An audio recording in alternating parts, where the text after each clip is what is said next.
Good evening, ladies and gentlemen. The January 8th, 2026 meeting of the Medford Planning Commission will now come to order.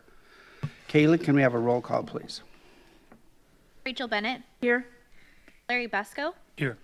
David Culbertson. Here. Mark McKechnie. Here. EJ McManus. Here.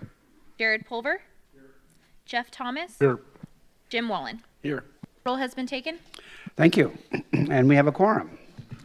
Tonight's agenda is available on the city's website for those watching from home. The order of business this evening will consist of consent calendar and written communications, minutes, public hearings, and reports. Item 20 is the consent calendar and written communications, and we have no items on the consent calendar or written communications tonight. Item 30 is the minutes. Have commissioners reviewed the minutes from the Planning Commission meeting of December 11th, 2025? Excuse me, and if so, are there any additions or corrections to be noted? Okay, seeing none, the minutes will stand as submitted. Item 40 is oral requests and communications from the audience. This is an opportunity for members of the audience to address the commission on matters that are not on tonight's agenda. If you wish to speak, please come forward to the podium, sign in, and tell us your name and your concern. Okay, seeing none, we will move on to the rest of the public hearings. Tonight's public hearings will be conducted as quasi-judicial hearings. If you plan to testify, please listen carefully to the following prepared statement regarding the procedural rules that govern these hearings. The statement will be read by Mr. Alan Moreland, Deputy City Attorney.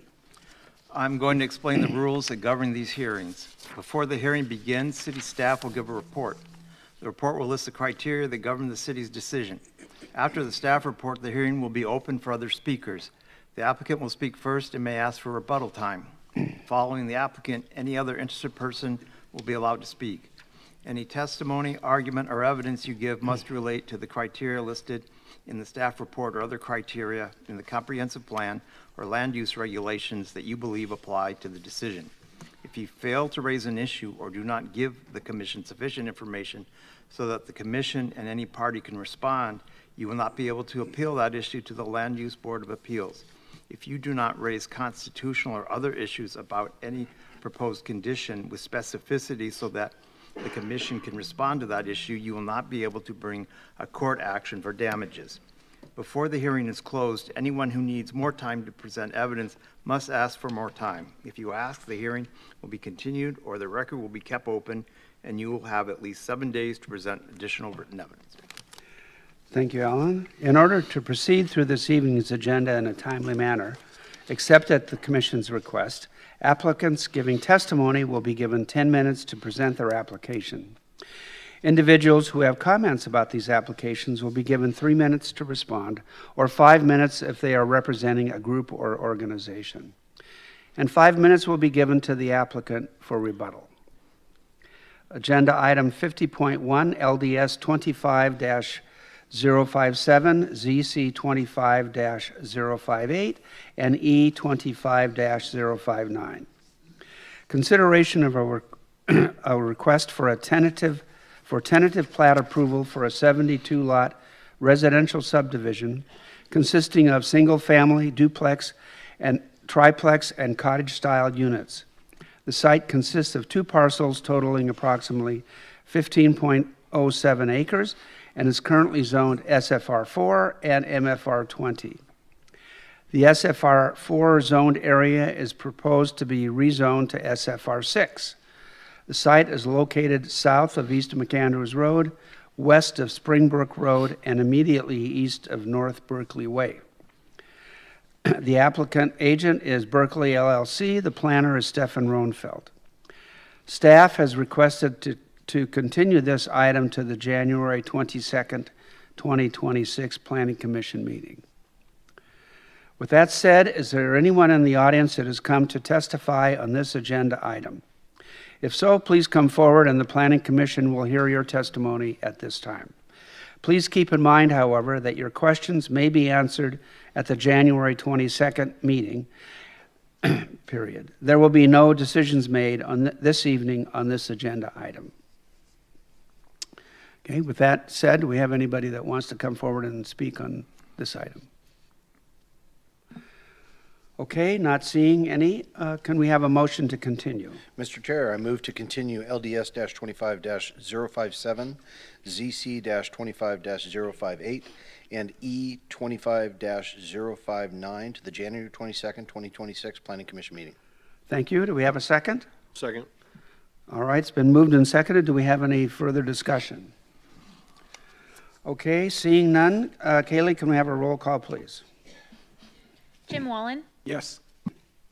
E.J. McManus, Yes. Larry Busco, Yes.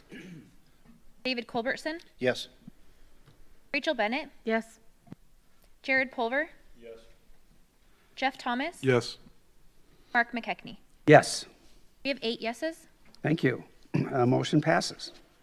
Okay, agenda item 50.2, TF 25-263, consideration of approval of a transportation facility application to upgrade Stevens Streets from Crater Lake Avenue to approximately 250 feet north on Wabash Avenue, as well as potential improvements to Oregon Terrace and Pearl Street. The project seeks to install street elements such as sidewalks, curb and gutter, parking, bike lanes, storm drain facilities, and street lighting where appropriate, and as permitted within the constrained right-of-way. The project seeks also to modify the minor collector street cross-section standards.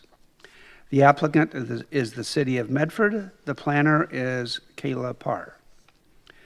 This item was continued from the December 11th, 2025 meeting, and the public hearing is still open. So, Kayla, can we have a staff report, please? Good evening, Commissioners, and Happy New Year. Kayla Parr with your Planning Department. Today's topic is Stevens Street Transportation Facility, file number TF-25-263, and as you mentioned, it has been continued from the December 11th, 2025 meeting.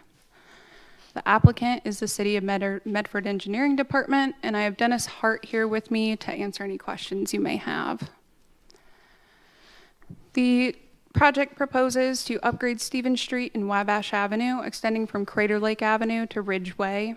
It also seeks to modify the minor collector street cross-section within a constrained right-of-way. And sidewalk improvements are also proposed for the west side of Pearl Street from Stevens Street to Sailing Avenue. You should have received 2 new exhibits today, Exhibits S and T. Both are written public comments that we will review later on in the presentation.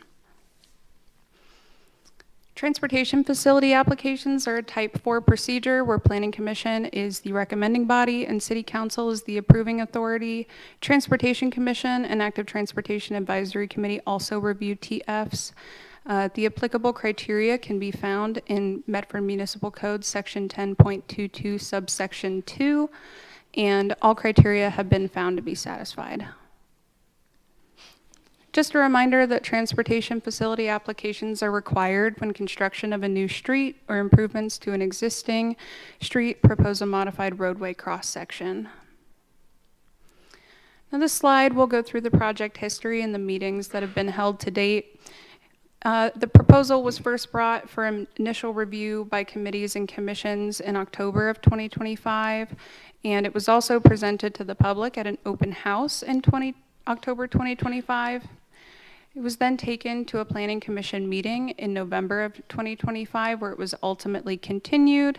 The purpose of that request for continuance was intended to give staff a little bit more time to finalize the project designs in response to comments from both the Commission and the public. And while staff worked on revising those designs, the project was ultimately continued again at a City Council meeting and a second Planning Commission meeting in December. Once the designs were modified, they were brought to Planning Commission at a study session at the end of December. And here are the topics of discussion at those meetings in 2025. At the time of the October meetings, Oregon Terrace was included in the original design plans, and there was general opposition for that proposal. However, there was support for Stevens Street improvements, just that modifications to the designs be considered moving forward. And the designs were slightly modified before the November Planning Commission meeting. However, they largely remained the same, just minor modifications here and there. Once at the Planning Commission meeting of November, primary topics of discussion from both the commission and the public included the intersection at Crater Lake Avenue and Stevens Street, preservation of private property, and reduction of certain roadway elements.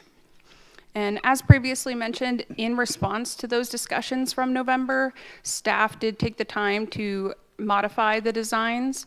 And once those were finalized and presented at the study session, the primary topics of discussion that followed were parking impacts and sidewalk and bike lane requirements.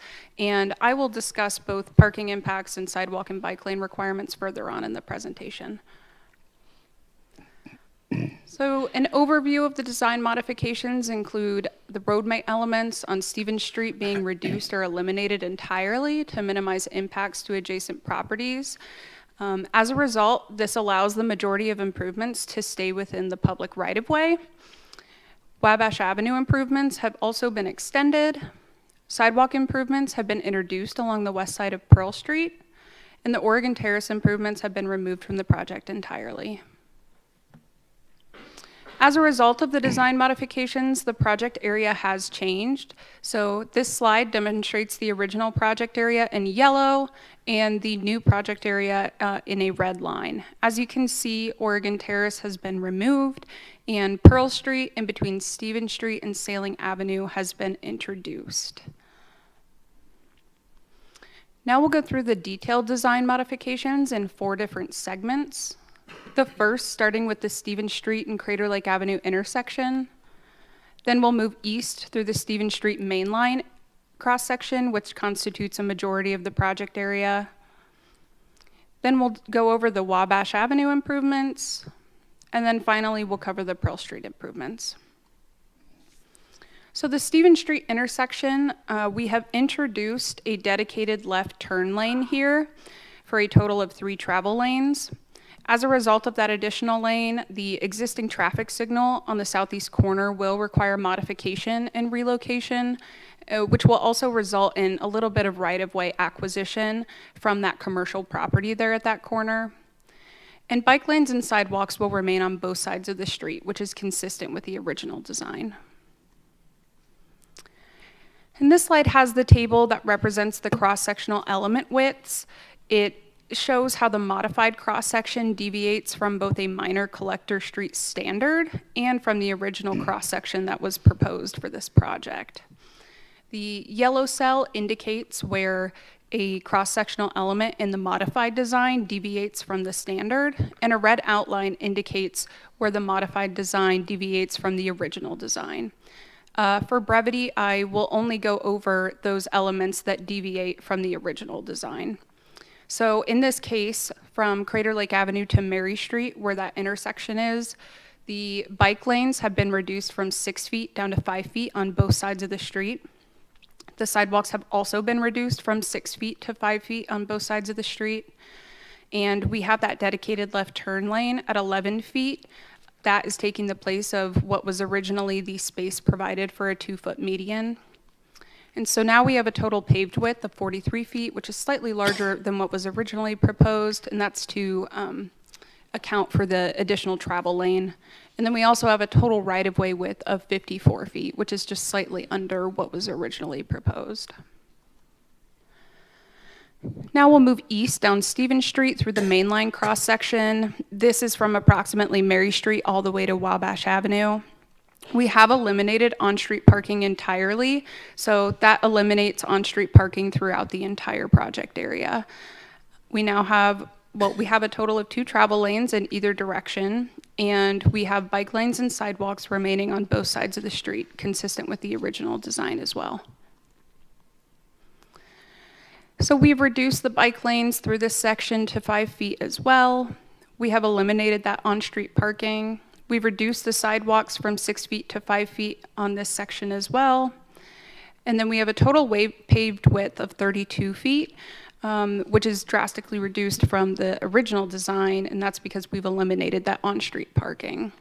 And then our total right-of-way width is 45 feet, which is 15 feet under what you'd normally see for a standard. And like I mentioned earlier, we are predominantly staying within the existing right-of-way now. The Wabash Avenue improvements have been extended further north to Ridge Way. In the original designs, the bike lanes and sidewalks on Wabash Avenue kind of stopped at the end of that curve coming out of Stevens Street and then had a tapering effect moving north. Now they're being fully implemented all the way up to Ridgeway to tie in with existing sidewalk infrastructure on the south side of that street. We'll have a total of 2 travel lanes in either direction. Bike lanes and sidewalks will remain on both sides of the street here as well. And you'll also start to see a wider curb-to-curb paved width because this right-of-way is just larger than the Stevens Street right-of-way. So we have 5-foot bike lanes on both sides of the street, and we have introduced a 2-foot buffer in between the bike lanes and the travel lanes. We have a total paved width of 36 feet, which is a little bit larger than what was originally proposed. And then we have a 60-foot total right-of-way width, which is also a little bit increased. Pearl Street, the only improvements being proposed are a 5-foot sidewalk on the west side of the street. There is a tiny little section where we will be introducing an ADA ramp on the east side of the street, and that's to tie into existing infrastructure across Sailing Avenue. But the majority of it will be implemented on the west side. And this is meant to function as the primary pedestrian access route to Hedrick Middle School in place of the Oregon Terrace improvements. And once again, this is between Stevens Street and Sailing Avenue. And we'll go through some existing conditions demonstrating on Pearl Street, just because we didn't get a chance to do that at the original Planning Commission meeting. As you can see, this is looking south from Stevens Street. There is 100 feet of existing sidewalk here on the west side of Pearl Street, and the sidewalk improvements on Stevens Street would ultimately tie into those existing sidewalk improvements, and then they would be continued down. It might be hard to see in this picture, but there is existing lighting infrastructure on the west side of Pearl Street as well, and we have curb and gutter on both sides of the street. And this image shows Pearl Street looking south, somewhere in between Stevens and Sailing. As you can see, we still have curb and gutter, and there is still street lighting on the west side of the street, but we don't have a sidewalk anymore. But the arrow is meant to indicate where the sidewalk will go, and that's on the west side. And then down here, we are at the intersection of Pearl Street and Sailing Avenue. So that sidewalk will terminate on the east side or on the right side of the picture here.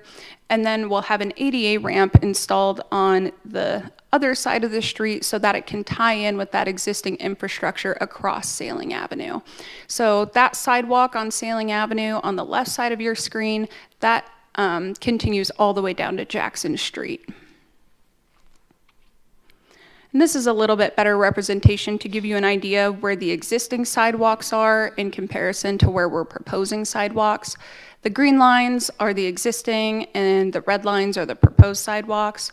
So after implementation of sidewalk improvements from this project, there would be a continuous pedestrian access route all the way from Stevens Street down to Sailing and then down to Jackson. Additional information relevant to the project. Not only has Oregon Terrace been removed from the project, but Public Works Engineering will be reconsidering the types of improvements that should be made at Oregon Terrace as part of the Transportation System Plan update planned to start in 2026. Right-of-way acquisition has been significantly reduced. As a result of the modified cross-sections, this went from approximately 16,800 square feet in the original designs to approximately 2,600 square feet. So right-of-way acquisition is still occurring, but that predominantly takes place at the cross-section corners with Stevens Street, at that intersection at Crater Lake Avenue, like we previously discussed. And then there's also some right-of-way acquisition that would need to occur at the property 1299 Stevens Street, which is demonstrated in this image here. However, engineering did modify the designs to use a less than standard curve radius, 90 feet as opposed to 160 feet, to minimize the impacts to that property at the corner. Public Works Engineering anticipates most parking impacts will occur along the south side of Stevens Street. An exhibit showing available on-street and off-street parking opportunities for properties on the south side have been included as Exhibit Q in the staff report. And just to go over some optional and required facilities, the Transportation System Plan does list the parking lane as an optional facility. Medford Municipal Code also recognizes that the right-of-way width may be reduced to account for the possibility of no on-street parking. However, required facilities include sidewalks on all developments and placement on both sides of the street. And for this project, bike lanes are also required on both sides of the street, consistent with Oregon Revised Statute 366.514. The contractual obligations of the grant agreement funding this project, as well as the Oregon Bicycle and Pedestrian Plan and the Oregon Bicycle and Pedestrian Design Guide.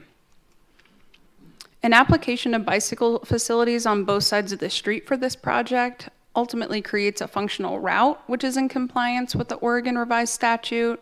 It also supports a mode shift from driving to bicycling that the grant funds are meant to achieve, and it complies with the non-degradation requirement of the Oregon Bicycle and Pedestrian Plan. All of those requirements are outlined in Exhibit R of the staff report.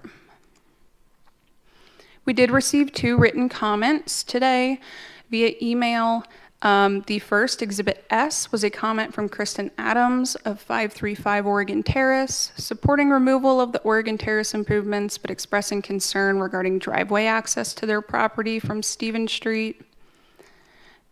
And Exhibit T is a comment from Denise Stretch of 519 Oregon Terrace, supporting the removal of Oregon Terrace improvements as well, but expressing concern regarding the proximity of public improvements to private property on Stevens Street. Next, this project will be taken to City Council at their regularly scheduled February 4th, 2026 meeting. And with that, staff recommendation is based on the findings and conclusions that all the applicable criteria are satisfied, forward a favorable recommendation for approval of TF-25-263 to the City Council per the staff report dated December 31st, 2026, including all exhibits. Thank you. And with that, I'll take any questions. Thank you, Kayla. Do we have any questions of staff on this? Yes, sir.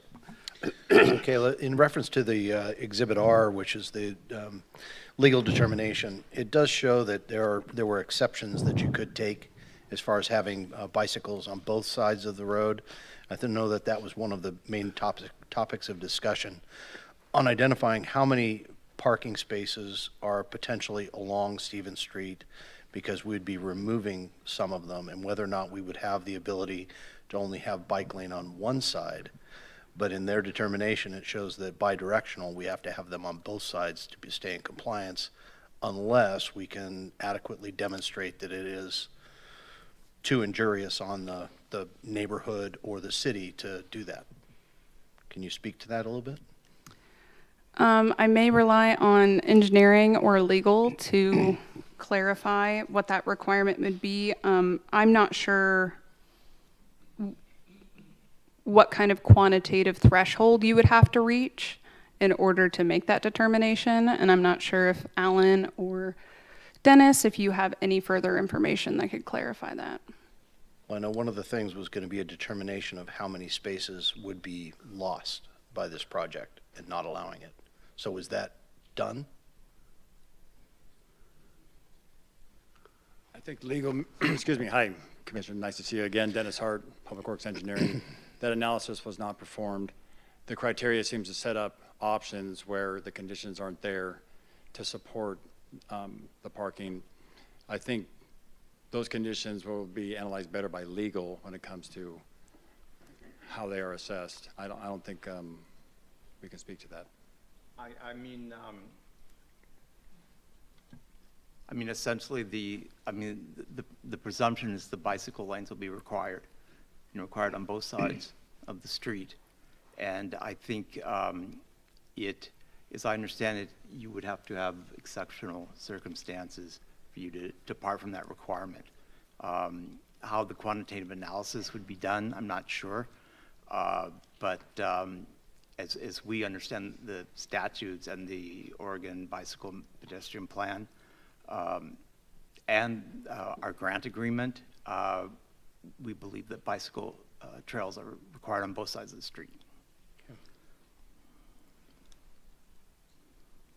I'm sure someone else may have a question about that. Any other questions? Did you have one? It's more of a concern because I was hoping to come into this meeting and have those questions answered because that's really what we asked for. Because this is a major change for that neighborhood. And with all the parking be eliminated and putting bike lanes on both sides, I think that is a significant change to the community that lives on that street. So before I could do something that is moving forward to present a favorable vote as of yes, I would want to have seen that analysis done, because if we haven't reached out to the state to find out exactly what threshold would have to be met, by just saying I think that we can't hit the threshold, that just doesn't make any sense to me that we didn't follow through and find out. Thank you. Well- Yes, we have a comment down here. Oh, did you have I something? was just going to say, to respond to we that? can certainly look into this closer, especially the quantitative side, which we did not do as lawyers, but we can look into that and come back. Okay. We have two down here.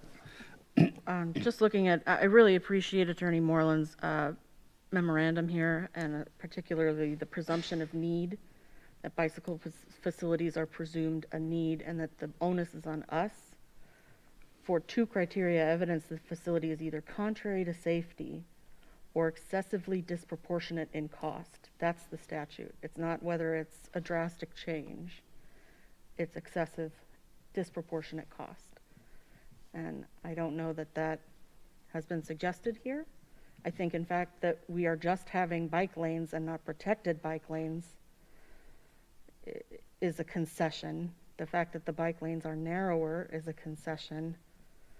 I think this is reasonable and meets the requirements. And I know there's been some suggestion that maybe the grant is not a good fit if it requires bike lanes, but that's not the only, I disagree, but also that's not the only criteria.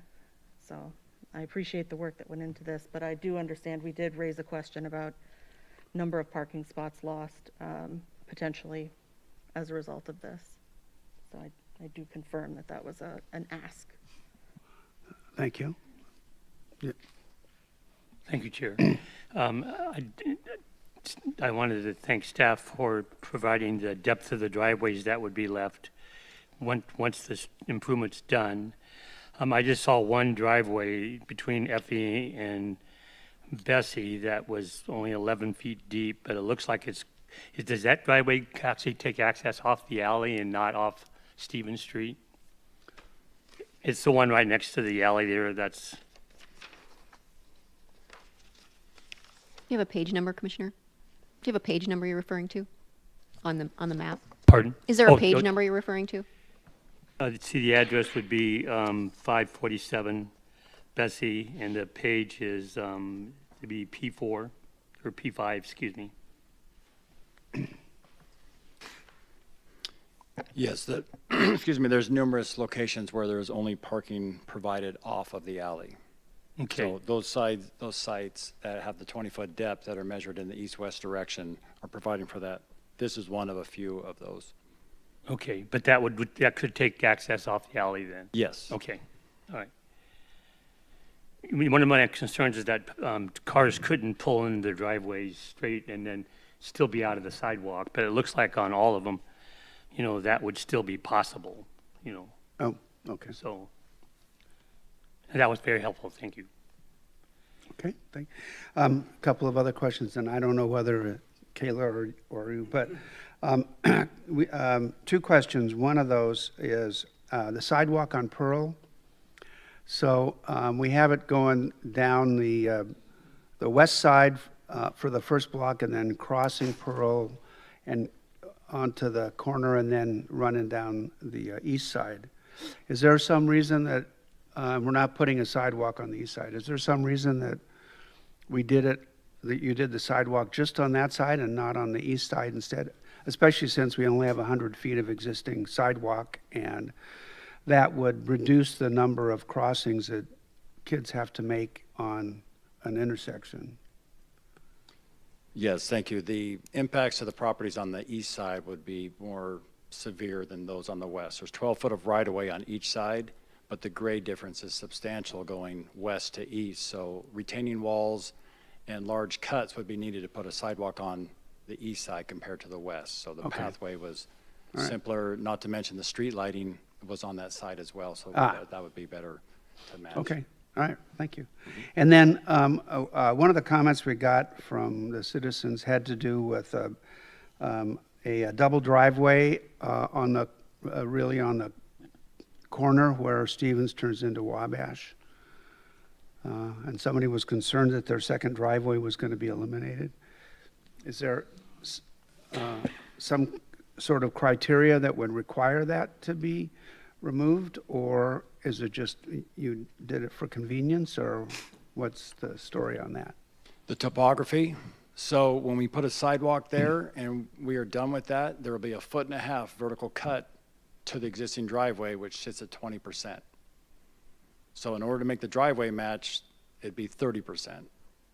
It's not 30% practical. on the driveway that was The eliminated. driveway slope to the garage will be a 30% straight grade I if you see. match the bottom of the sidewalk. So eliminating that driveway, raising up that area for a level turnaround area so they can have a hammerhead style driveway would be what we prefer. And that resident, Kristen Adams, would exit down the south driveway that exists. That's a lot flatter and grade. I slope. see. Okay, thank you. Any other questions? Yes. Actually, When the far end. Oh, sorry, go ahead. Work our way back to the middle here. This is going back to earlier part of the presentation. There was a table referring to the Stevens main line, the Mary Street to Wabash. I think just for, and again, this is probably for clarity on the original cross-section and the modified, just confirming, you know, it was the original baseline as is, or what the intended project was to do the improvements. And then with the modified, because of the required facilities and the funding, that's what made it revised. I just want to make sure that not just for our clarity, but obviously with a lot of attention to this, why it's so significantly modified, why by eliminating the on-street parking. If you can just give more clarity, because in the agenda it doesn't, I mean, I like how the presentation points out, but, you know, pointing out in the presentation how significantly different it is versus the agenda, just for more education.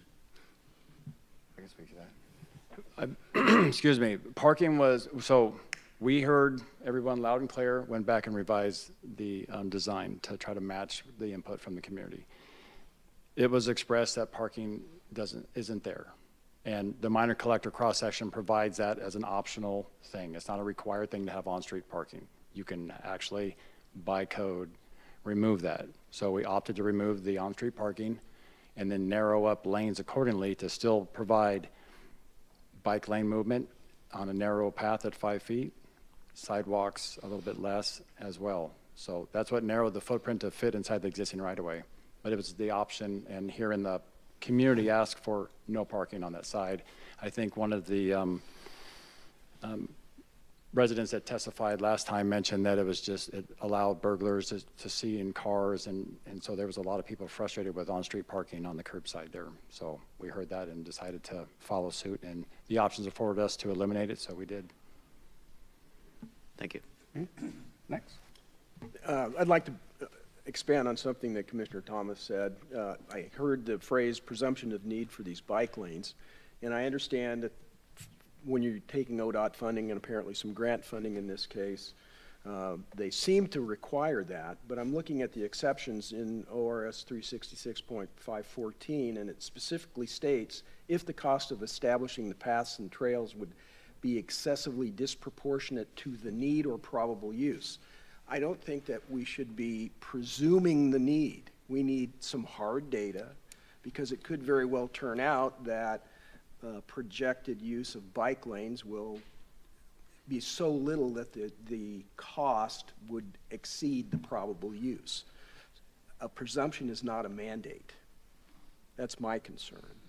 And then I had a question for Kayla. I was, as you were going through the slides, where the sidewalks will be expanded, I think it's there on Pearl Street, the first section or so. There seem to be some pretty mature trees that are going to probably have to come down. Did I see those correctly? Next, yeah. Are those going to be taken out because of the sidewalks? Yes. Okay. Thank you.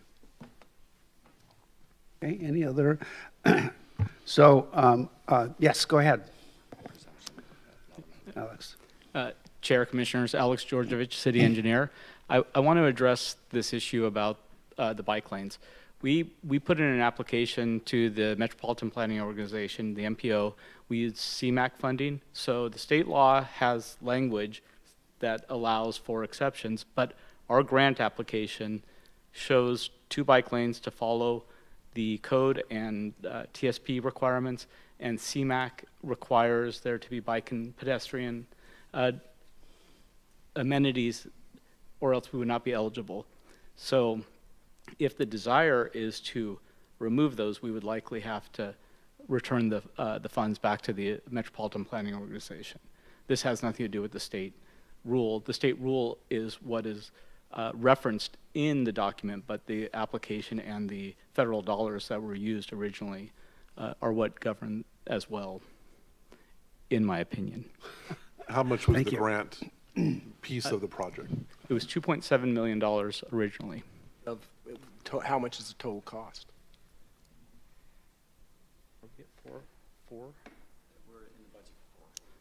We're in the budget for 4.2 million, I think, approximately, but that was the previous design.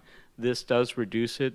We have not reanalyzed the cost yet, because we've added going around the corner north on Wabash, and we've added sidewalk to what, well, that's probably in line with what we would have had to spend on Oregon Terrace. So Just Probably because the grant funding that we have to do the bike lanes to get the 2.7 million. and the sidewalk, yes, on both sides.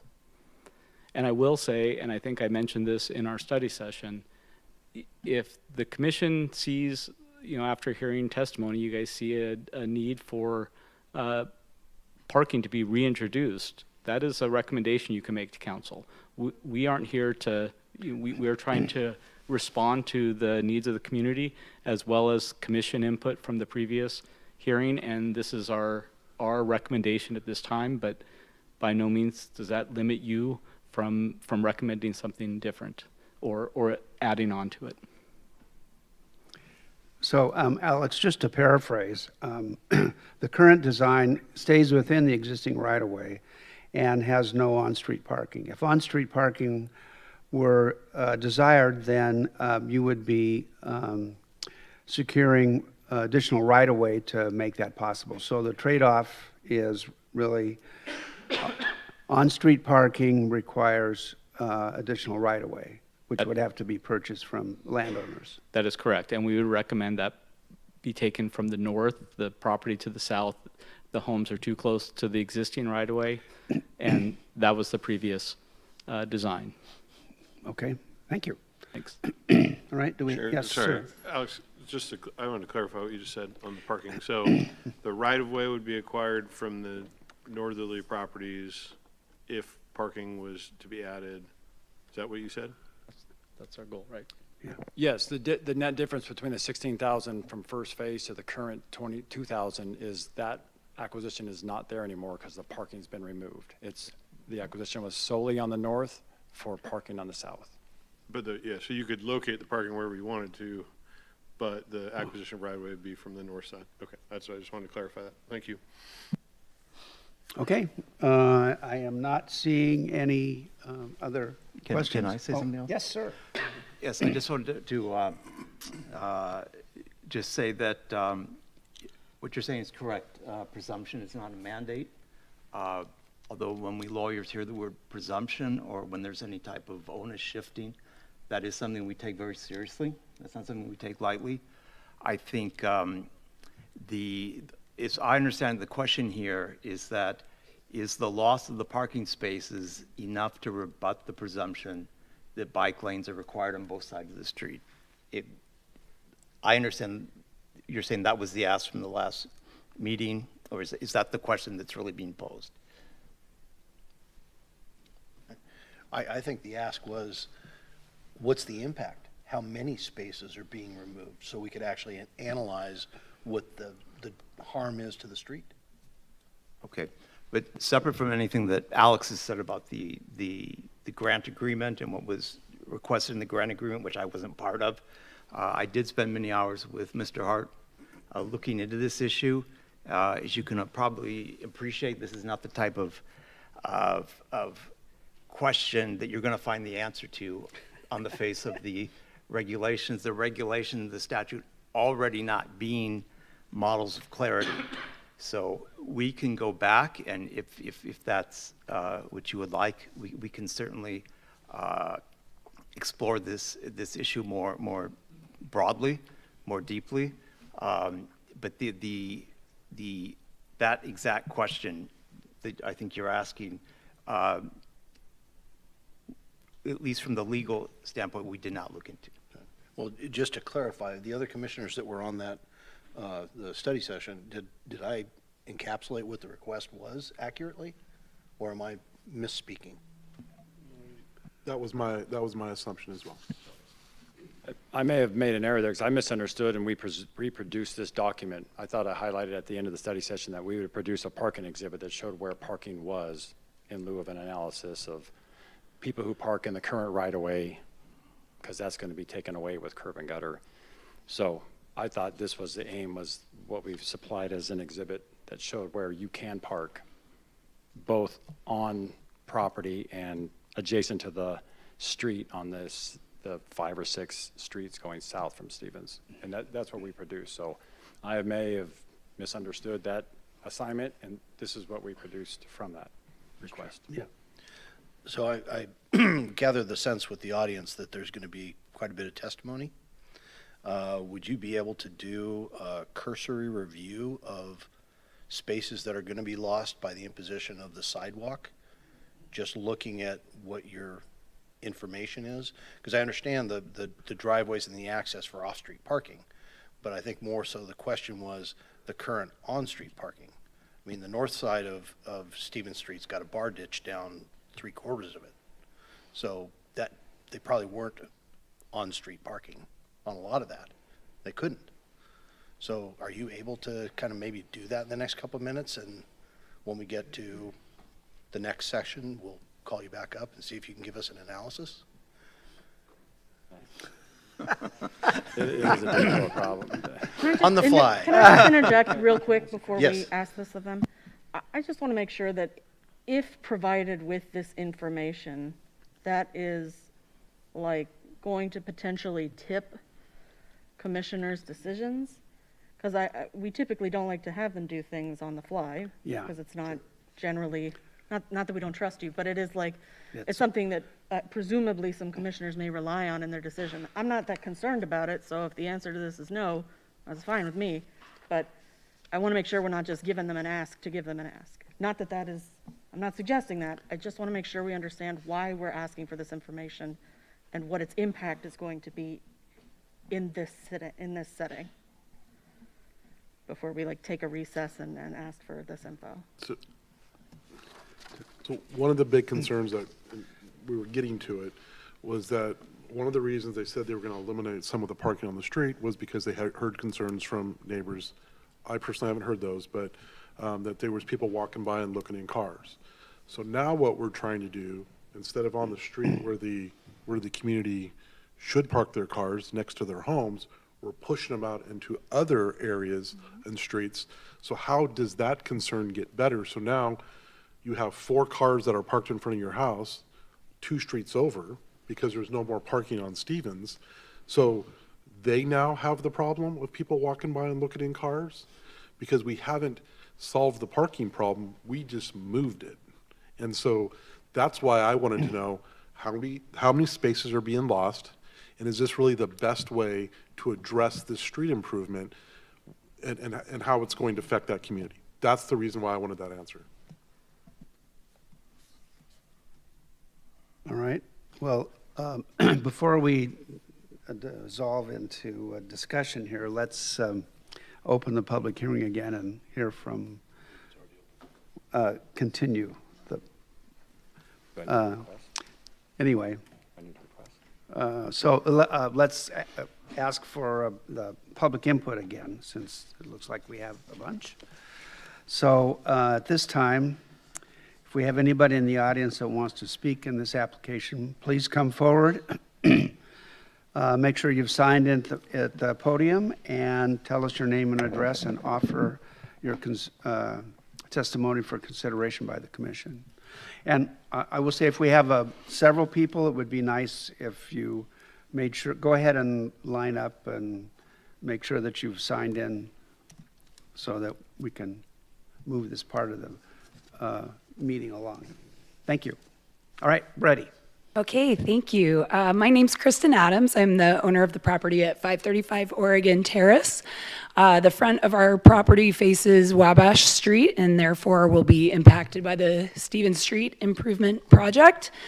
I attended and provided comments at the last meeting and appreciate the commission's response to the public concern raised at that meeting. I believe that the revised project plans represent a step in the right direction, but there may still be some adjustments that are necessary to reduce the impact to residents. Based on the newly proposed plans, our property would lose access to a full pull-through driveway. This pull-through driveway is essential to make sure that we can safely enter and exit the front of our property with the multiple trailers that we own, as well as having access to the garage. I've been told by the contact persons for this project that engineers will work with property owners to find solutions. So I'm hoping that that promise will be upheld and the plans for our property can be modified to include a second driveway or some other solution. It is a great relief that the Oregon Terrace is no longer being considered as a connection to Stevens Street and Wabash. I appreciate that the commission recognized that this proposal was unreasonable in terms of cost, safety, and impact to property owners on Oregon Terrace.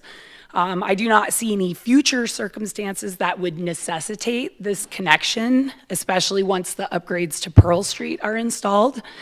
And so for this reason, it is my suggestion that this project be removed from the city's master transportation plan so that residents on our street are not left in limbo with concerns that this project could pop up again in the future.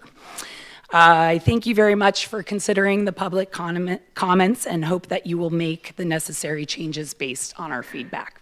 Thank you. Thank you.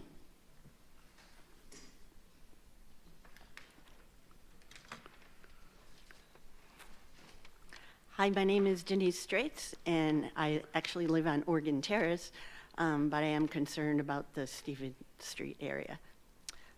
So I am against the most current Stevens Street project proposal. The grant that has been acquired to do this project has requirements that I don't think work for this street.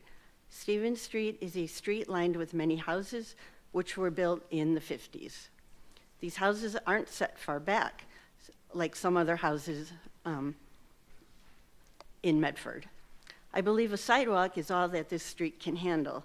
I think a sidewalk itself would add value to the houses, plus it would be safer for people who want to walk. But putting in a sidewalk and a bike lane is going to have an opposite effect. Having both a bike lane and a sidewalk is going to encroach too closely to the residents' houses. Also, this residents will be losing parking. Value of these properties will go down because who wants to live in a house with a sidewalk up a couple of feet from their front windows? Certainly not me. Closer access to people's houses will raise the risk of crime. Putting in sidewalks and bike lanes will only degrade this residential area, which I would not want because it's close to where I live. Like Main Street, these houses will go the way of commercial business buildings with parking in the back, in my opinion. I don't want that, and I wouldn't hope the city would want that either. At a time when there is a housing shortage, we need to keep these as residential houses. The city is spending a lot of time and effort trying to make this project work, which is not suitable for the location, all because the grant has too many requirements. I believe there is one choice. Don't do the project. Get funding at a later date for the things that matter and for what people want. Thank you. Thank you. Okay, do we have anybody? Oh, we have another person, yes? Come forward. Good evening, Commissioners. Pull that down. There you go. Good evening, Commissioners. Liz Hardy. I live on 625 Wabash Avenue, and I actually would like to have this project done because we really need sidewalks on the Stevens. My mom is 83 years old, and she still works. She goes to Crater Lake Avenue, and she walks. So every time she has to walk, I'm always like worried about her because people park on the sidewalks all the time with this big truck, so she has to be crossing the street from one side to another or walk on the street and looking for cars. That street is very, very dangerous. It really needs sidewalks on both sides. I totally approve this project. I've been praying for this project for many years, and I understand people will lose probably part of their property, but we have to talk about safety for kids. I have kids that pass my street every day from school. They are 6 years old, sometimes alone, or with another kid that is 8 years old. I'm always worried about them because they have to be walking on the street because people park on the sidewalk because there's no sidewalk, so people take over to all the sidewalks. And it's very, very dangerous. So I would like this project to be completed. We really need that improvement on Stevens and Wabash. Thank you very much. Thank you. Okay, do we have anyone else that wishes to speak on this? Okay, I'm not seeing anyone else. Then does planning have any additional comments? Or engineering, if you want to bring them up too. I do not have any additional comments. Engineering, would you like to speak? I'd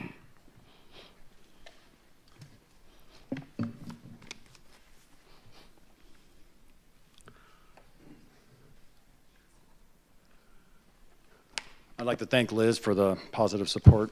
But we did extend the project out all the way up to meet Wabash and the existing or to meet Ridgeway and the existing improvements to tie that in based on her commentary. So I appreciate that. We talked about Kristen Adams already. Excuse me. It's not safe to have the second driveway based on the location of the design. We're going to have a wall 8 feet high to level off her driveway. Having a grade that's 30%, if it tied down to the new design, it would be an unsafe condition.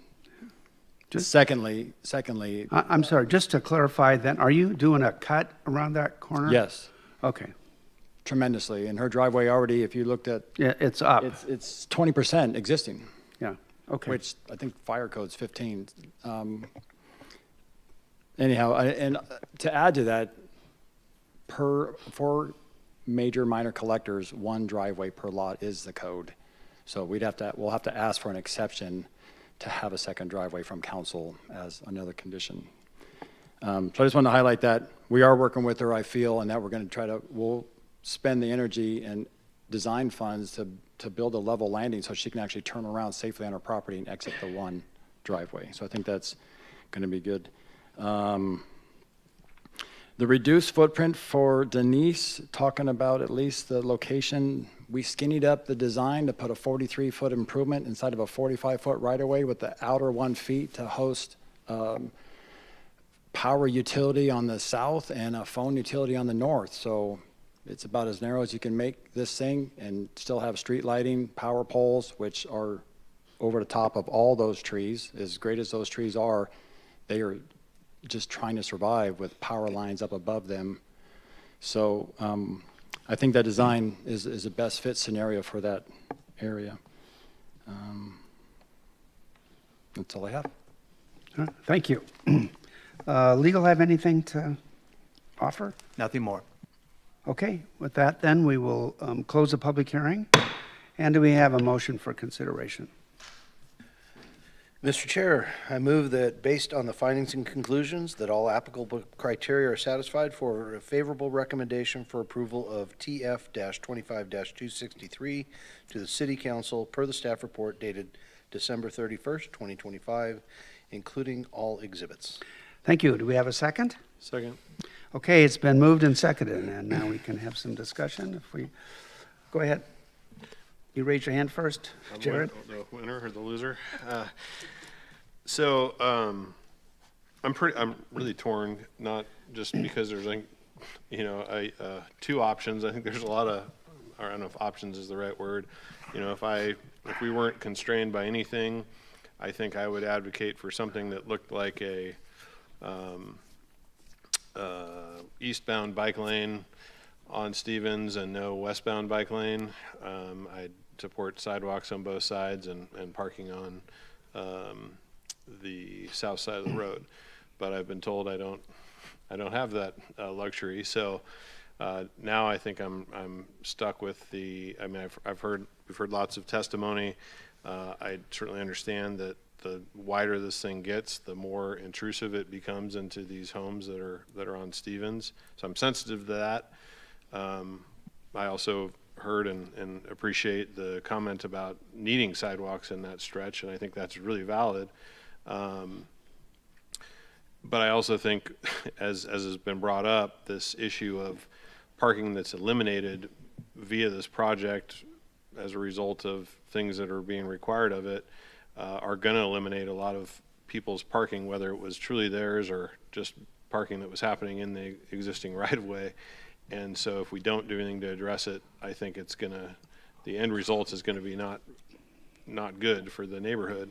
So I'm pretty torn and curious to hear the other commissioners' feelings on this, because I'd be happy to give a negative or an unfavorable recommendation to this project, because at the end of the day, it doesn't seem to be meeting the needs, but just as easily as I could approving it with some modifications. So I'm pretty torn, I guess is all I'm saying. All right. Yes, sir. Oops. I agree in some regards to what Commissioner Pulver just mentioned. I would support, my understanding, and I don't know if this is, but there is, the houses on the north side of the street are set farther back, and there's not an issue with that. And so I would support a recommendation that would include maybe parking on the north side, and with the street off-centered from the center line to the north. So my understanding is that we'd probably have to purchase 5 feet of right-of-way along the north side if we did provide parking on the north side. But they would still be able to, it shouldn't have impacted near as much, and that way we wouldn't be encroaching farther onto the people on the south side. There's one aspect, especially when tonight I heard a couple people say to remove the project. That project being in a high road or street, my minor collector, it has, in other words, at our last study session, I was, pushing for, or not pushing, but asking questions about just using sharrows and not the bike lanes, but we need the bike lanes. And Mr. Georgievich brought up that, as the need for mobility. And then that, in the future, that street's going to get more traffic. And so in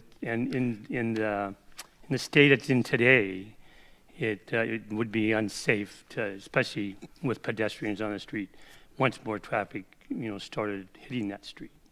And so I support the TF, I'm okay with the parking removing the parking on both sides. But if we could get parking on the north side, I would do it such that we would shift the street so that it wouldn't encroach anymore on to the south. Thank you. I'm not seeing anything there, so I'm going to add my 2 cents worth here first, if I may. I didn't see a light on, so. So being in the design business myself, I can say that working within existing conditions is one of the hardest things to do, and it's quite frankly impossible to please everybody. I think the city design team has done really an excellent job of going back and trying to thread the needle on this one and to work within the existing right-of-way. I am not troubled by eliminating all the parking on the street, primarily because every one of these are single-family houses, and according to the code, they all have a driveway, and they all should have adequate parking on their particular lot. I haven't seen any or heard any testimony that somebody said they didn't have enough, they were too close to the street, or those lots were too narrow that they couldn't provide at least 2 spaces, either in a garage or in a driveway. And that's all that the city really needs to work with. And as far as I'm concerned, then the parking on the street is really for convenience, or somebody has 5 or 6 vehicles. And if they've got that many, then parking a block away or a half a block away or on another street shouldn't be an issue in my mind. So, like I said, I think the city has done the best they can with this, thoughtful, and I intend to vote on sending forward a favorable recommendation for this action. Now, so somebody down here? Oh. So I'm 100% in favor of improving the street. My concern is I guess if we did our due diligence and we worked with the people that provide the grant, and there's no way that they would make an exception to where you can do, a sidewalk on one side or one bike lane or working with it, because what you just said I don't disagree with. Having said that, I grew up in a house where it was me and my wife, we both worked, and then we had 2 daughters. That's 4 cars. And we parked in front of our house. But what we're going to do now is we're telling people that aren't even here or aware of it, we're going to eliminate parking, and we're going to push the problem into your neighborhood, and you didn't even have a right to speak about it because you never knew anything about it. And I just think that if we really think that if by eliminate parking that there's not going to be any additional issue, now I just think that's wishful thinking. If there's parking on the street and we eliminate it, then it's going down to somebody else's neighborhood. And I think that's why I can't support it the way it is. I wish we could modify it in a way that was give and take between giving a little bit of parking, still getting 1 bike lane, but I don't know why we have to have 2 bike lanes and 0 parking. We've got another, yeah. Oh, no, Jim, go ahead. Okay, thank you. I agree that staff's done a good job to try to make this work. My frustration with this whole process is more foundational than that, and that's that we have people to whom we're making grant applications telling us what we do and don't need. And so it doesn't really, when they're dictating what will be in a given project, it takes away our ability to do a traffic study or, one of the things I harp on all the time. Did you count the number of bikes that use this street before you start recommending bike lanes?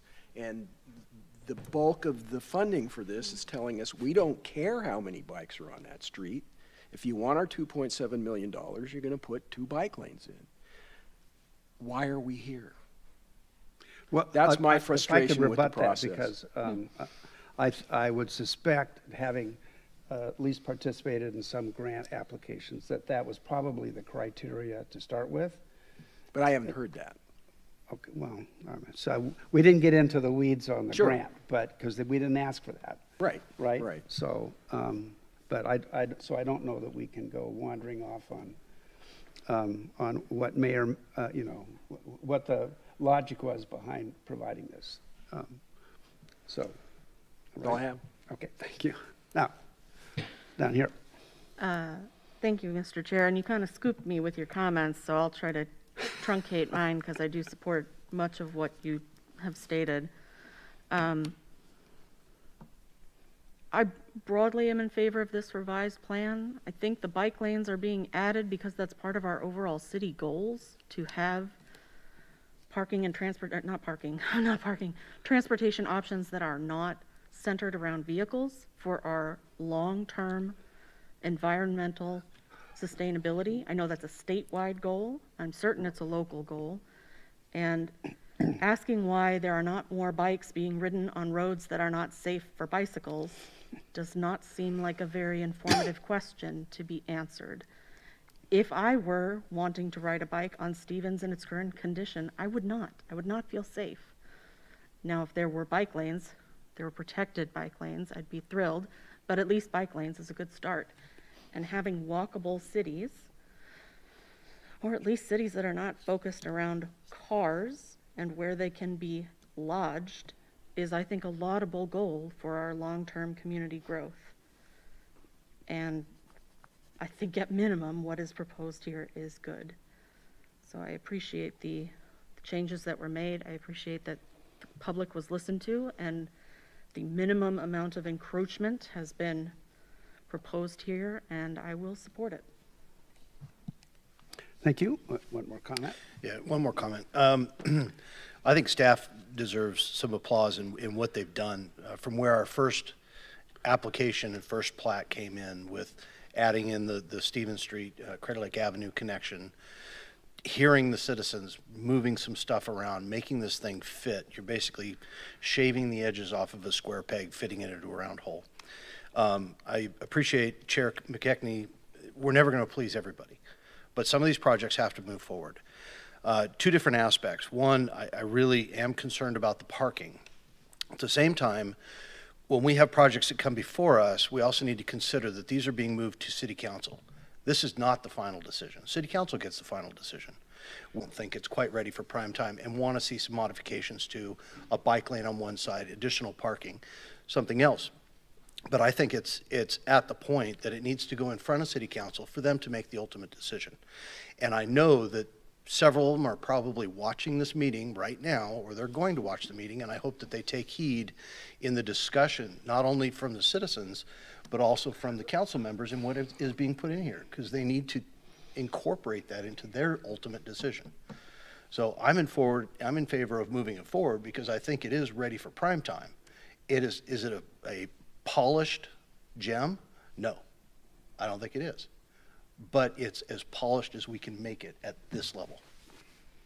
So, thank you. Thank you. And with that, Kaylee, let's have a roll call. David Culbertson, Yes. Rachel Bennett, Yes. Jeff Thomas, No. Jared Pulver, No. Jim Wallen, No. Larry Busco, Yes. EJ McManus, Yes.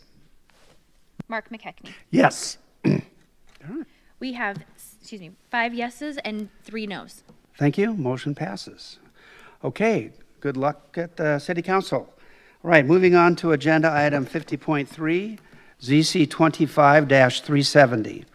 Application proposing a zone change from SFR 00, single-family residential, 1 dwelling unit per lot, to SFR 10, single-family residential, 10 dwelling units per gross acre for a single parcel comprising approximately a half an acre, located at 1320 Thomas Road in West Medford. The applicant is Acre Properties LLC. The agent is Scott Center Consulting, Inc.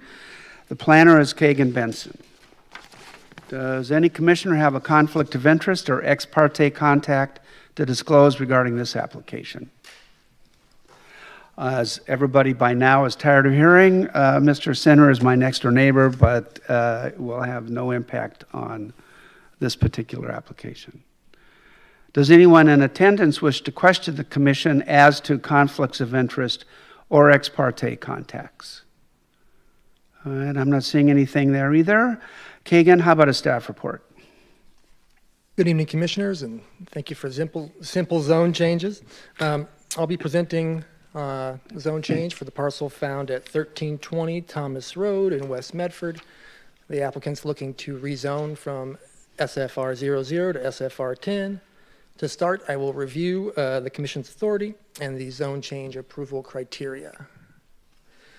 The approval authority, this is a type 3 quasi-judicial decision, so the Planning Commission is the approving authority per Medford Land Development Code 10.110 subsection 4.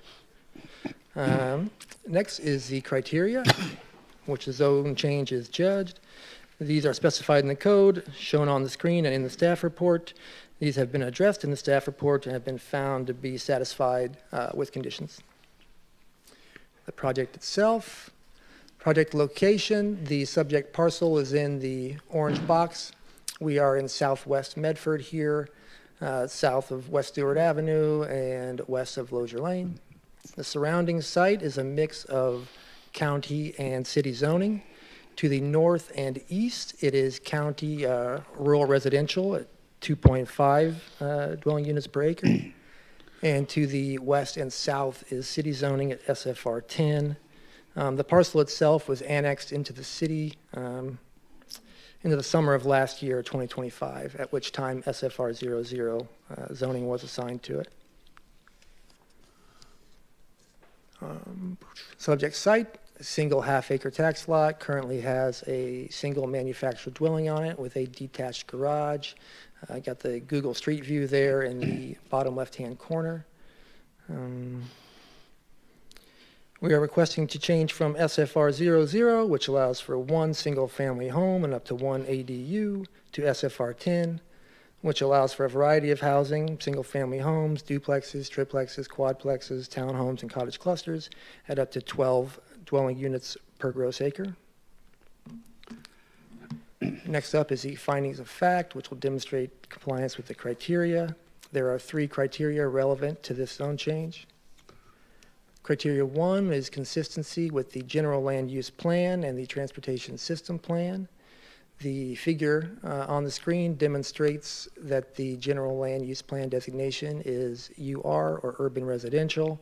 This is consistent with a zoning of SFR 10. The transportation system plan is addressed in the staff report for Public Works, Exhibit F, Section 3, where they state no conditions pertaining to streets, street capacity or access are requested. Street circulation and driveway access codes shall be addressed with future development. The Commission can find that this criteria is satisfied. Criteria 2 is a locational criteria specific to SFR 10 zone changes. That requires that at least one parcel abutting the subject site is zoned as SFR 10. As we've covered and as this demonstrates, the parcels to the west and to the south are zoned SFR 10. Commission can find this criteria is satisfied.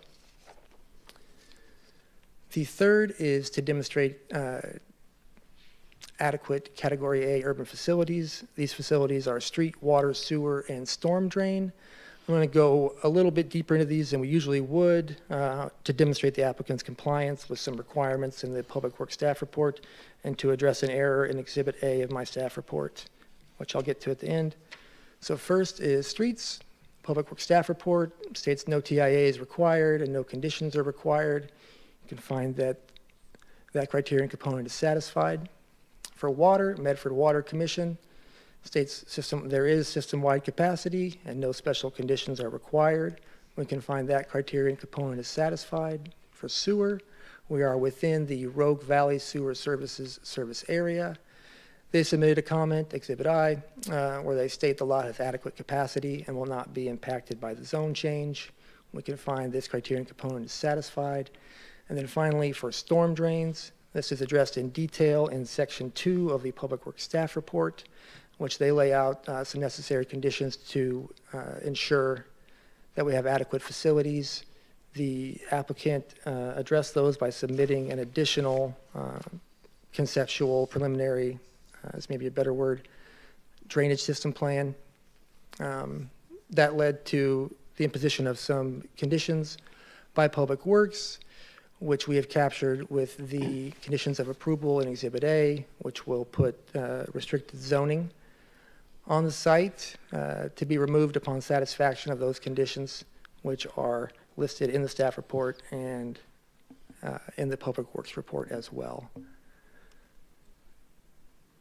The summary, we can find that, the commission can find that the criterion components are satisfied, and that for street, water, and sewer, and that for storm drain, the criterion component will be satisfied with the imposition and satisfaction of the conditions of approval for Exhibit A. And then, speaking of Exhibit A, I will need to amend it to remove items 3 and 4, which aren't really relevant to the zone change and which I included in error. So, recommendation. Recommended that you adopt the findings as recommended by staff and adopt the final order of approval for ZC 25370 per the staff report dated December 30th, 2025, including Exhibits A through J, with removal of conditions 3 and 4 from that Exhibit A. Thank you, Kagan. Thank you. Commissioners have a question? Yes. Hi. Not to get in the weeds, but because this is a criterion, I do want to look at page 2 of the staff report, which I think is page 112 in our packets, with the surrounding site characteristics. It says that to the west, the zone is SFR 00, but the maps seem to display SFR 10. I just want to be clear that it is SFR 10. When I do my commission report, I caught that as well. I'll be fixing that. Thank you. Just It is wanted to SFR 10. correct my own notes. Thank you. All right, any other comments? Okay, seeing none, we will open the public hearing and ask the applicant or their agent to come forward and talk about their project.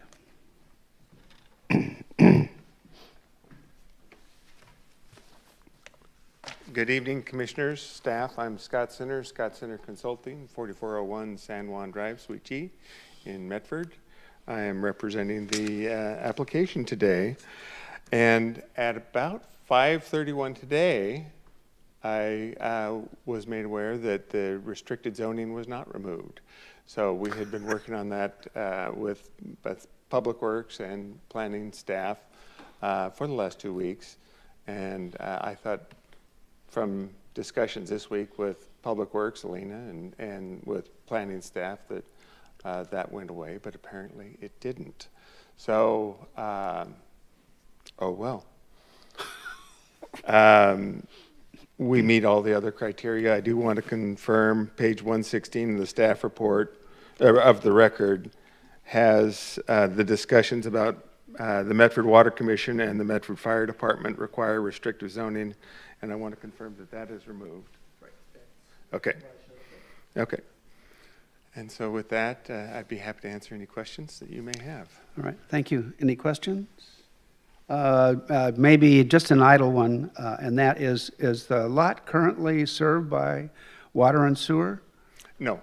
Water is approximately 500 feet to the north. So it's off-site, but it's in the public, the water's in the public right-of-way. Ah. So we have access to water with an off-site improvement.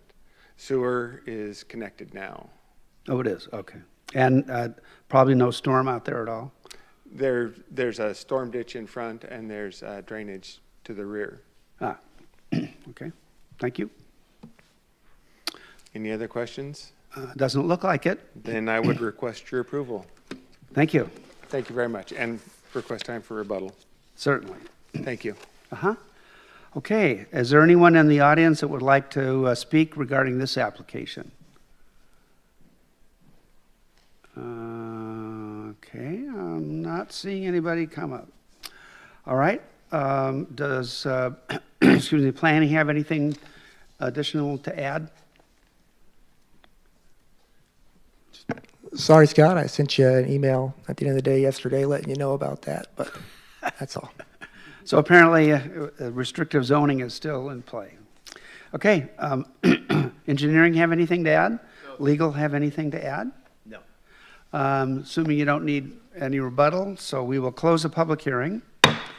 And do we have a motion for consideration? Keegan, could you please put your, because you had some, Keegan, you had some additional language that you needed on your motion for approval? That's it. Mr. Chair, I move to adopt the findings as recommended by staff and adopt the final order for approval of ZC-25-370 per the staff report dated December 30th, 2025, including Exhibits A through J, with the removal of conditions 3 and 4 from Exhibit A. Thank you. Do we have a second? Second. Okay, it's been moved and seconded. Is there any further discussion on this motion? Seeing none, Kaylee, how about a roll call? Rachel Bennett, Yes. Jeff Thomas, Yes. Jared Pulver, Yes. EJ McManus, Yes. Jim Wallen, Yes. David Culbertson, Yes. Larry Busco, Yes. Mark McKechnie. Yes. We have 8 yeses. Thank you. Motion passes. Good luck with the project. Okay, moving on to agenda item 50.4, LDS 25-374. Consideration of a tentative plat approval for Phase 3 of Hidden Hills subdivision, a proposed 16-lot residential subdivision consisting of 10 townhouse lots and 6 standard lots. The property consists of a single parcel totaling approximately 2.81 acres and is located south of Hidden Hills Drive and west of Wheat Ridge Drive. The property is contained within the SFR4 zoning district and includes an RZ administrative mapping overlay. The applicant is CLE Residential LLC. The agent is Laney Hickey. The planner is Dustin Sievers. Does any commissioner have a conflict of interest or ex parte contact to disclose regarding this application? I have a conflict, so I'll be excusing myself. Okay. Does anyone in the audience wish to question the commission as to conflicts of interest or ex parte contacts? Okay, seeing none. Dustin, how about a staff report? Yes. Thank you, Mr. Chair. Good evening. Commissioners, Dustin Sievers with the Planning Department. Next up, we have a land division for you. This one is, you should be familiar with this project. This is the Hidden Hills subdivision, Phase 3. Sorry for our legal requirements for the land division criteria are found in section 10.2025 of the Land Development Code. They're included on your screen, and I believe we also have at some of the front entrance for those in attendance. So, as always, we'll start with our project summary. So, the subject site consists of a single vacant parcel. It totals approximately 2.81 acres. As you see, we do have 3 streets that are currently stubbed to the parcel. To the north and the south, you have Hidden Hills. And to the east, as West Terminus, you have West Ridge Drive. These are both classified as minor residential streets. Look at the surrounding area. It's all single-family residential, several subdivisions in this area. Here's another image looking north to south at the subject site. See, they're moving some dirt out there at that time.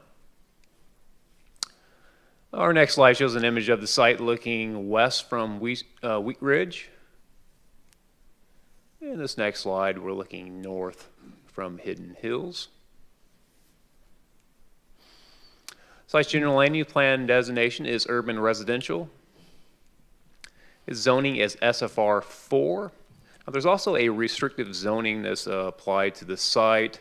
This has to do with capacity constraints with the downstream sanitary sewer. And there has been some upgrades been done since this time, so actually any issues there have been in the past have been eliminated. So we'll be removing the restrictive zoning from this property since it's no longer applicable. And the proposal is for Hidden Hills Phase number 3, so it should be the final phase, and this will be 16 lots proposed for both townhouses and standard lots. I will start with a brief history of the Hidden Hills subdivision. So Phase 1, which is located, all the stuff, the lots located north of Viewpoint Drive, it was approved by the Planning Commission in 2021, and their final plat was recorded in 2022. As you can see, a lot of the lots have been built out. And then came phase 2. So this planning commission approved the tentative plat in 2023. The final plat was approved in 2025. As you can see, they're also starting a lot of construction going on there in phase 2 as well. And also part of phase 2 was the subject property. So with phase 2, that was designated as reserve acreage for future development. So that's where we are now, is phase 3 for the subject property. So again, they're proposing 6 standard lots on 1.5 acres. Commission find doesn't meet the density requirements for the zone and the size of the developable area. And the commission can also find that all 6 lots meet all our dimensional standards. And the applicant is also proposing 10 townhouse lots. They do meet our density requirements. And the commission can also find they meet all of our dimensional requirements for townhouse lots, with the exception of lots 41 and 42. These are oversized lots.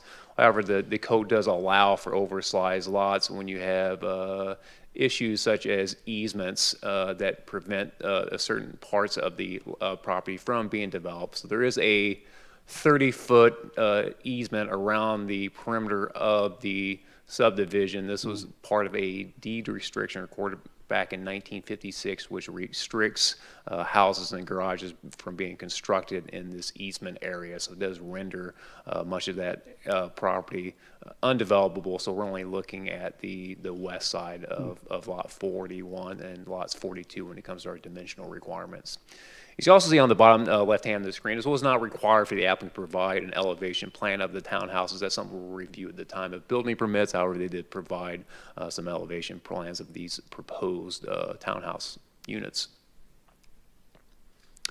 As far as streets, they will be extending both Hidden Hills and Wheat Ridge and will be connecting them. And these are both minor residential streets. Typically, we have 28 feet of paved area. Also, it's not clear on the tentative plat, but you can see on the civil plat, they will be tapering on the east side of Wheat Ridge and as well on the south side of Hidden Hills in order to match what the existing streets that are stubbed to the property. And finally, in terms of stormwater, all the stormwater drainage will be flowing to the existing stormwater pond, which is being maintained by the city. This was part of Track B, which was part of Phase 2 of Hidden Hill subdivision. Yeah, I'll move on to our findings. With staff, the commission can find all the applicable criteria have been addressed and are satisfied. So with that, we ask that you adopt the findings recommended by staff, and we ask that you direct staff to prepare a final order for approval of LDS 25-374. That's per the staff report dated December 31st, 2025, and includes exhibits A through N. And with that, I can take questions. We also have Mr. Doug Burrows from the Public Works Department. I'll probably be punting to him if you have questions about streets and utilities. And we also have Mrs. Lanny Hickey here, who is the agent for the applicant. Thank you. Thank you, Dustin. Any questions of staff? Okay. Then with that, we will open the public hearing and ask the applicant or their agent to come forward and talk about the project.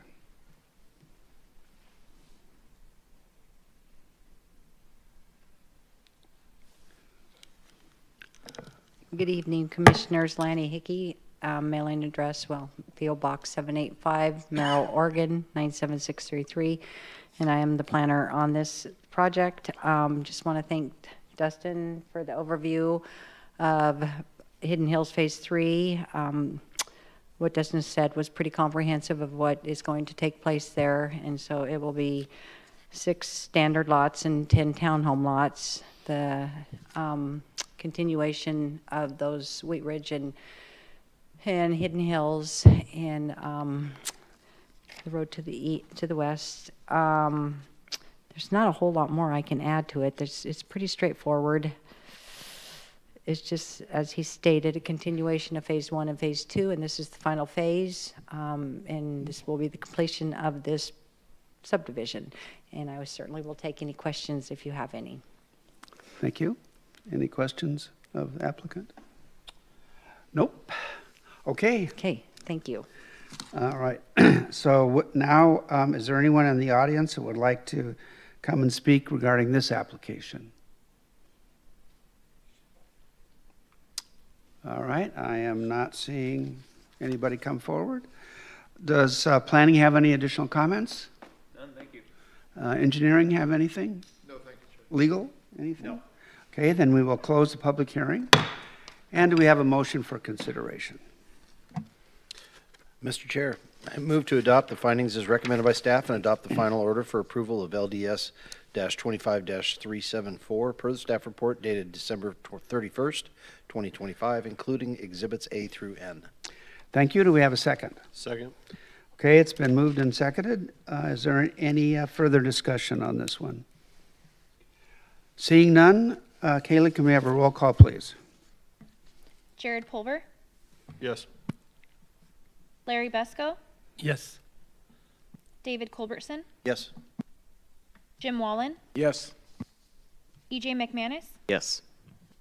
Rachel Bennett, Yes. Mark McKechnie. Yes. We have 7 yeses.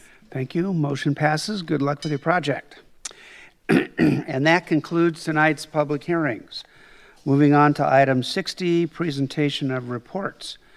Transportation Commission, Mr. Pulver. We haven't met since our last meeting. Okay. Site Plan and Architectural Commission, Mr. Thomas? Yes, Chair. The last meeting that we're at, we reviewed a project that the Rogue Valley Manor is doing. So they're taking out the 9th hole at Quail Point, and they're putting more cottages there. They're moving that hole. They're also getting rid of the kind of the temporary structure that's been there for decades for the clubhouse and building a nice clubhouse. So it sounds like it's a pretty great project. It's very interesting to see how that's phase keeps moving forward. But I think it's going to be pretty awesome when they're done. So. Okay, great, thanks. Planning Department, Ms. Aiken. Well, thank you, Mr. Chair. Good evening, Commissioners. I am Kelly Aiken with your Planning Department, and I have just a couple things for you. First, a reminder, the Boards and Commission Luncheon is a couple weeks, January the 22nd, out at the Rogue X from noon to 1:30. Let's see, what else we have? Upcoming business. I think a couple of you heard already. January 22nd, we have 3 or 4 items scheduled for hearing. One of them is going to be pretty controversial, I suspect. We've had, I don't know, 30 or so comments already. So expect the 22nd to be a little bit of a longer meeting. February 12th looks fairly light. I think we have 1 public hearing on a relatively straightforward subdivision. So maybe we'll do our Planning 101 session after that item, if that's okie dokie with you. We'll know more at your next meeting what happens on the 12th. And then I do have business scheduled for both the February 26th and March 12th meetings. So just so you know, we have stuff all the way through February and the first meeting in March. Your City Council has been pretty busy since we last met in December. They reappointed Commissioner Besco. Thank you, Commissioner Besco, for reapplying. We appreciate it. We still have 1 vacancy. I know that they've interviewed. I don't believe that they've filled the other vacancy. That was Commissioner Bennington's vacancy. They did approve 2 general land use plan map amendments that y'all had recommended. And last night, they approved the vacation of the Newbridge Way right-of-way. You might remember that one. It's on the east side of North Ross Lane where JB Steel is. Oh, yeah. So they did approve that last night, which is great to get that off our books. It's been out there for a while. January 21st, they're going to consider the urbanization plan recommendation for MD2B. That's the one at Coker Butte and Vilas at Clear Lake Avenue that y'all had recommended in December. And we don't have any planning business coming up for their January study session. But as a reminder, we do have the joint session coming up in March. So I had promised to put some thought into this, and I actually did, which nobody's more astonished than me. So I wanted to talk just a little bit about some ideas for your joint session. I think it's important that y'all have some thoughts on what that might look like. For staff, there's two things that we're going to want to talk about with both bodies together. One of them is what happens next with the downtown plan, kind of the next steps and what we're looking at for implementation. And then we also want to share our work program with you. It's robust. So Carla's group, you'll be seeing a lot of them in 2026. So I ran through minutes from the last year for issues that I had seen some discussion from this group. And so the most recent one that I had heard both here and at council was residential uses in commercial zones. And then always we like to talk about infill strategies, ways to make it easier for people to develop without having to go through an exception process. So if you have some thoughts on that, and again, these are things out of my brain. I just wanted to generate some discussion. And then I know that after I wrote this, I remembered that we just did some amendments to our cross-access and shared access standards, so this may be totally inapplicable. But anyways, do y'all have thoughts or ideas or other subjects that hadn't occurred to me that y'all want to talk about? Sorry, Kelly, what are you looking or talking about on the third bullet, I guess? What are you getting at there? Residential uses in commercial zones. It's the idea of we have this employment land and we're using it for residential purposes and not employment. So that maybe that was the project that I had that went to council. Oh, we've heard it more than once. Have you? Yeah, it's been kind of it's popped it up more than once. I guess I don't understand. Like, we're talking about if somebody wants to do MFR 30 development in commercial, or if we want to expand that, or what? I'm just not clear. We've heard concerns from this group as council as well that we're using the employment land for residential uses only and not for employment. So not requiring mixed use. I mean, there's other things that we could do to address the issue. I think at council I heard of it kind of like a bait and switch. Sure. Can Okay. I encapsulate? Thanks. The encapsulation would be getting a commercial zone and sliding in an MFR 30 project. Right, well, which is permitted. I mean, we can talk about it more at the study session, but, I mean, that was part of the issue when we did the UGB expansion, was we peppered the outskirts with commercial, and I guess as somebody who does a lot of commercial work, I was like, this isn't gonna work. Nobody's gonna want to put commercial there, and Yeah. and maybe that's good from the city's standpoint because it generates housing. I don't know. I just was curious what the bullet point sort of meant. I just had heard it's come up a few times. So I thought that might be worth discussing. But again, this is for outside of the first two bullets. I don't know that we're going to have much more, but really the rest of the discussion will be, up to you and the council. So my thought was to kind of talk about some bullets, get 2 or 3 ideas that y'all wanted to speak with council about, and then we'll kind of firm up an agenda with them. No, I for one like your thoughts here. And I think especially the bottom two, because I think overall everybody is confused about cross-access and shared access, probably not so much, but cross-access and if why that would be required or if there is can be some flexibility or some other kinds of things on that one. That's, I think, probably would be a really good topic. And the other one, I think I probably have railed on the infill things more than anybody.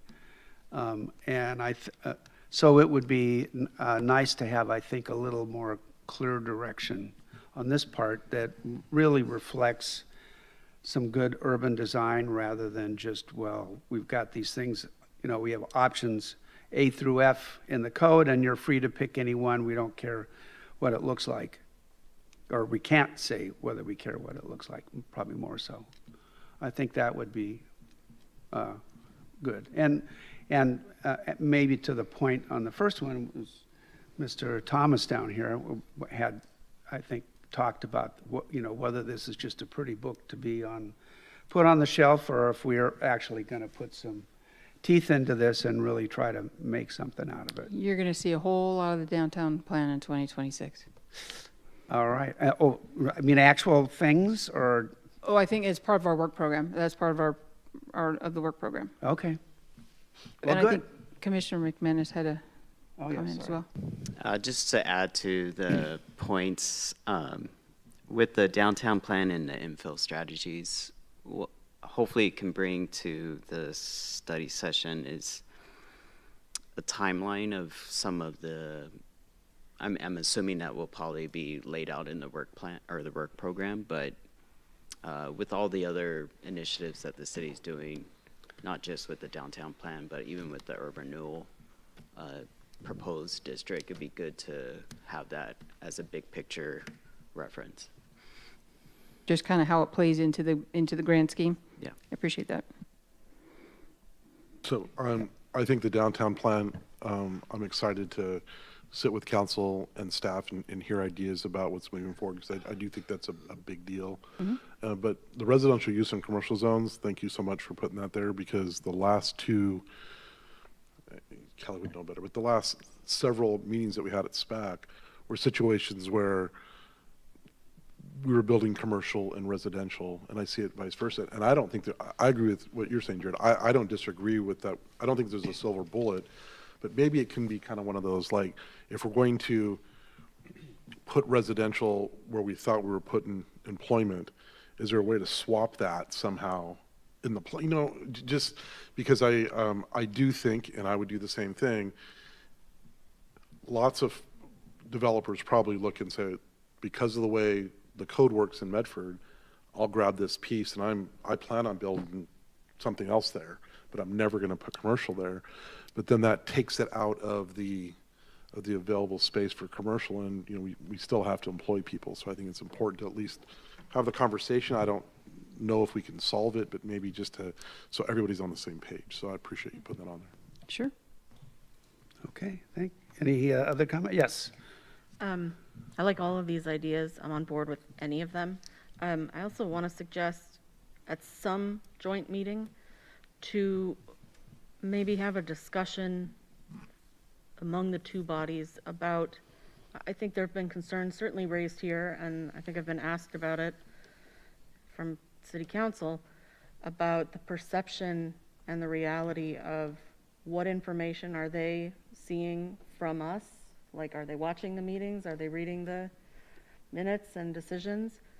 And also, what are we looking at for councils, like, just to get us on the same page? But that would really need to be a pretty structured discussion. I have a feeling it has the potential to really balloon into a potentially non-productive space. But if it were approached right, I feel like the joint session is a fitting opportunity to have that discussion that's less like, we say something on the record at the end of a meeting and then, you know, we hear about it later, weeks from now and whatever. So if that dialogue would be constructive, just so we are all on the same page, that might be a good time to have that discussion.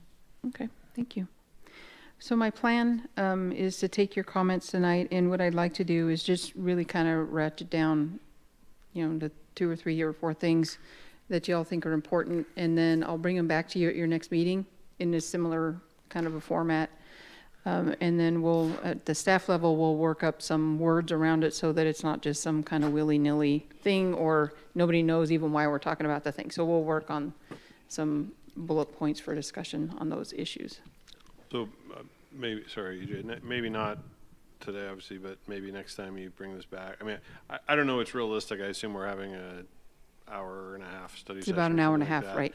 that. And I guess we should probably prioritize these. I know there's some of these that I know I feel real strongly about understanding kind of the downtown plan implementation and how what that's going to look like coming at us in terms of what we're going to be asked to approve versus not. And I guess I'm sure Carla and her department would appreciate if there was at least the bodies were working somewhat in lockstep on that as opposed to in conflict.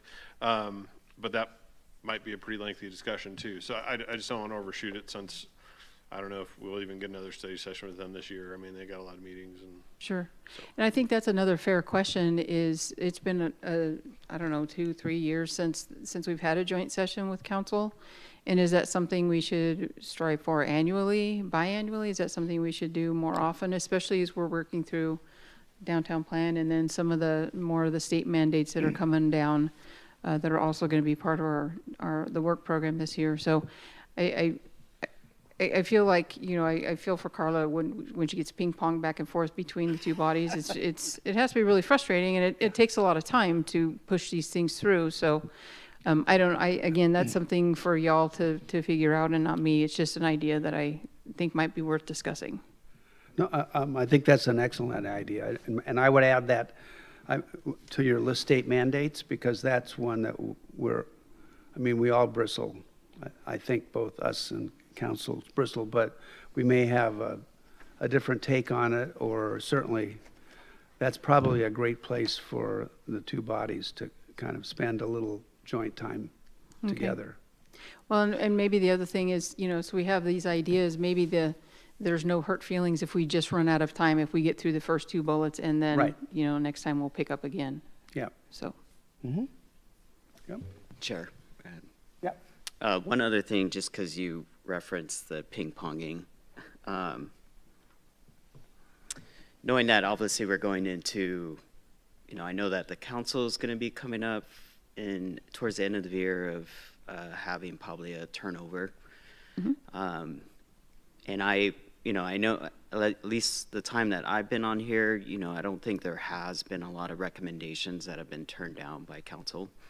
But it might be a good point, at least to review the last 2 years. If there was top 3 recommendations that were not taken upon by the council, or if there's just one that could be something that we could use as a reference point to address, because I feel like these are significant factors, but if we get to the process of our recommendations and we get to the same situation, I don't want to, create a situation where the staff is ping-ponging based off of planning going in one direction and council seeing the other way. So I like to address hurt feelings. So I would like to be in the situation where the council's there, and why didn't you guys go with our recommendation and figure that out? Because they are supposed to represent us as constituents, and it'd be good to address that if there was not an agreement. Okay. So I think it's fairly rare, but it does happen from time to time. Yeah. Okay. All right. Just one other thing, just schedule. So the study session for Monday isn't going to happen? Study session for Monday, the 12th. Yeah, we have no business on the 12th. Sorry, thank you. I skipped that bullet. January 26th, we do have something for your study session. Okay, We're going to talk car washes. Car washes. I know. All See, right. ping-ponging and Carla's, Man, we're pro taking group. up all the fun stuff. I Car know. washes, gas I know. stations. How about massage parlors? We haven't talked about those. I know. Oh, one more. Whoops. Yeah. One more quick thing for you. At our Landmarks Commission met on Tuesday, and one of the things that they talked about was clarifying how to implement the color palette, the adopted color palette. So what we want to do is bring that and add it into Chapter 10. So that's something that you'll see out of my division. Stefan will be working on that. But we do want to do a code amendment, so we'll be bringing that. My goal is to bring it to you in February so you can initiate the amendment, and then we'll get cracking on that, and we'll have that done by the end of the year. It's important. So anyways, that's all that I had. Thank you, commissioners. Okay. All right. Thank you. Okay, message and papers from the chair. Well, just welcome everybody back to the new year, and glad you're all still here. So that's it for me. City attorney remarks? Nothing. Propositions and remarks from commission members? Nope. Okay, well then we are adjourned.